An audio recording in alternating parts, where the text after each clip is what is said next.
ஜீவாக்கு குவியும் பாராட்டு. பொங்கல் பண்டிகைக்கு நம்ம லிஸ்ட்லயே இல்லையேன்னு ஜீவா நடிப்புல திடீர்னு ரிலீஸ் ஆன தலைவர் தம்பி தலைமையில படம் சக்கப்போடு போடுது. அதிலும் படிச்சு படிச்சு சொன்னேடா டயலாக் தான் இப்ப பேச்சு பொருளா மாறி போயிருக்கு. அந்த சர்ச்சைக்கு இது வெறும் என்டர்டைன்மெண்ட் தான், டைரக்டர் சொன்னதை தான் நான் பேசினேன்னு தன்னிலை விளக்கமும் கொடுத்துட்டாரு ஜீவா. இருந்தாலும் ஜீவாக்கு ரொம்பவே தைரியம் தான்னு கமெண்ட் பண்றாங்க ரசிகர்கள்.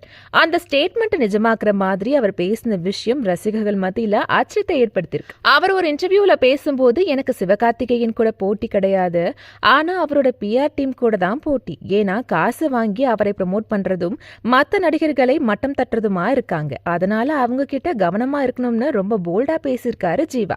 இதை கேட்ட ரசிகர்கள் ஜீவா ரொம்ப கிரேட், உண்மையை சொல்ல ஒரு கட்ஸ் வேணும்னு அவருக்கு ஆதரவா கமெண்ட் பண்றாங்க.